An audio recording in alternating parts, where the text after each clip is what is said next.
Dans le jeu The Witcher 3, il existe une histoire qui est particulièrement triste, émouvante et remplie de suspense. Laissez-moi vous raconter la tragique histoire du Baron Sanglant. Jette un sou au sorceleur, ô fertile vallée, ô fertile vallée.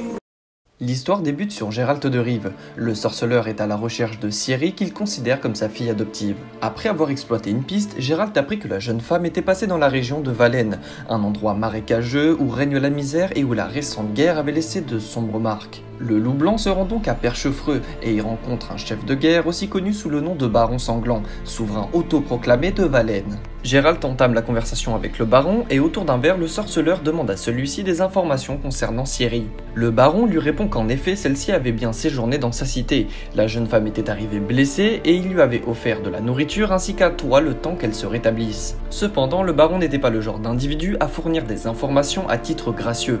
Il demanda l'aide de Geralt et le deal était très simple. Le sorceleur aiderait le baron et en contrepartie, celui-ci en dirait plus sur Ciri. Évidemment, Geralt accepte et demande au baron en quoi est-ce qu'il pourrait l'aider. Le baron lui explique que sa femme Anna et sa fille de 19 ans nommée Tamara avaient toutes deux disparu. Il décrit Anna comme une femme plutôt silencieuse et Tamara comme une jeune femme plutôt normale.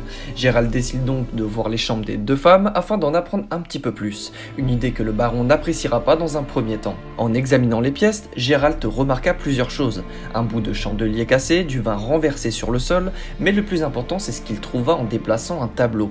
Derrière l'œuvre d'art se trouva un morceau du chandelier manquant, et en examinant tout ça d'un petit peu plus près, le sorceleur vit des traces de lutte dans la chambre d'Anna. Il décide de suivre grâce à ses talents de sorceleur l'odeur du vin. Cela va le conduire à une étrange amulette, mais à qui appartient-elle? Pendant une conversation avec le baron, Geralt explique sa découverte, et notamment les traces de lutte présentes dans la chambre d'Anna. Le baron lui répond que cette nuit-là, il ne se souvient absolument de rien car il était totalement saoul. En ce qui concerne l'amulette, le baron confirme que sa femme Anna le portait bien depuis quelque temps déjà, mais qu'il ne sait rien de plus si ce n'est qu'un chaman vivait dans le coin et qu'il aurait éventuellement pu concevoir cette amulette. Pour Geralt, c'est un indice à exploiter. Une fois arrivé à la cabane du fameux chaman, Geralt l'interroge. Le chaman lui confirme que c'est bien lui qui a fabriqué cette amulette pour protéger Anna. Celui-ci poursuit en parlant également de magie noire, mais le sorceleur n'arrive toujours pas à comprendre et explique qu'il cherche Anna et Tamara. Le chaman accepte d'aider le loup blanc au cours d'une séance plus ou moins magique afin de communiquer avec les esprits qui pourront peut-être les aider. La séance débute et le chaman arrive à rentrer en communication avec les esprits. C'est à ce moment qu'il dit voir du sang, énormément de sang. Cependant, il confirme une chose, que ce n'est pas le sang ni de Tamara ni de Anna, mais bel et bien le sang d'un enfant. Selon ces mots, c'est un enfant qui ne vit pas mais qui n'est pas mort. Geralt demande au chaman de quel enfant est-ce qu'il parle. Celui-ci lui répond qu'il s'agit de l'enfant de Anna. En effet, celle-ci était enceinte.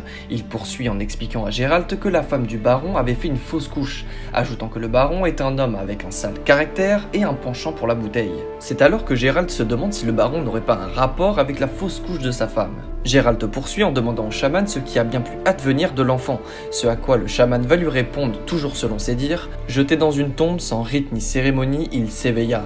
Il erre désormais en quête de vengeance. » Ça y est, pour une fois, Geralt avait une réponse claire. Cet enfant était devenu un couvain, une créature maudite résultant de l'absence de rite auprès d'un mort-né ou d'une fausse couche.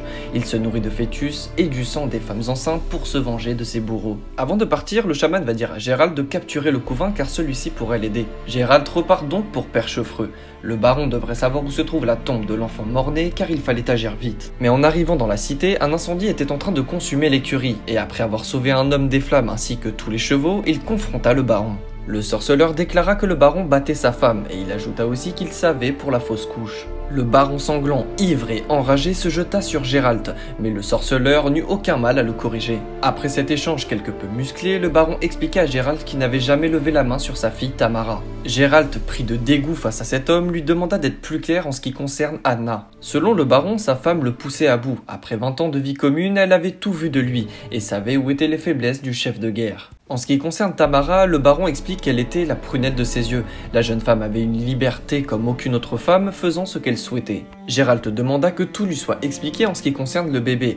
Le baron lui avoua que cela faisait 3 jours qu'il était ivre et que Anna avait préparé ses affaires afin de le quitter. Par la suite, il avait essayé de la retenir, la suppliant de rester à ses côtés. Au fur et à mesure, la femme se débattait et est tombée selon les dires de son mari. En ce qui concerne la fausse couche, un matin, le baron s'était réveillé et les filles étaient déjà parties. Il ne retrouva qu'une mare de sang dans la chambre d'Anna.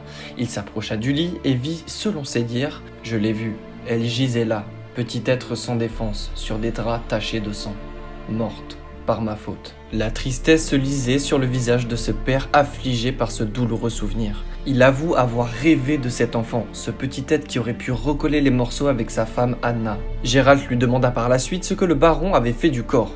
Celui-ci lui expliqua l'avoir enterré sans cérémonie, sans rite, sans même avoir donné de prénom à sa défunte fille. Le sorceleur ajouta que dans ce genre de situation, l'enfant mort-né peut parfois se transformer en couvain, et que cet enfant, grâce aux liens du sang qui unissent leurs familles, peut aider Gérald à retrouver les deux femmes. Les deux hommes se rendirent alors sur la tombe du bébé, mais celle-ci était déjà ouverte et surtout elle était vide. C'est là qu'il le vit, le couvain sortant de nulle part. Gérald ordonna au baron de le prendre dans ses bras. Le plan pour lever cette malédiction était plutôt simple. Enterrer proprement le couvain sous le seuil de la bâtisse familiale, afin qu'il devienne un sommeillard, un esprit gardien du foyer. Le baron s'exécuta et prit la créature dans ses bras. Une fois la tombe creusée sous le seuil de la bâtisse, il restait une dernière chose à faire, nommer cet enfant. Après avoir été appelée Dea, elle fut enterrée. Gérald attendit une journée ainsi qu'une nuit entière et c'est alors qu'elle est apparue. Dea était enfin devenue un sommeillard. Elle fit comprendre au sorceleur qu'elle pouvait le guider jusqu'à Anna et Tamara.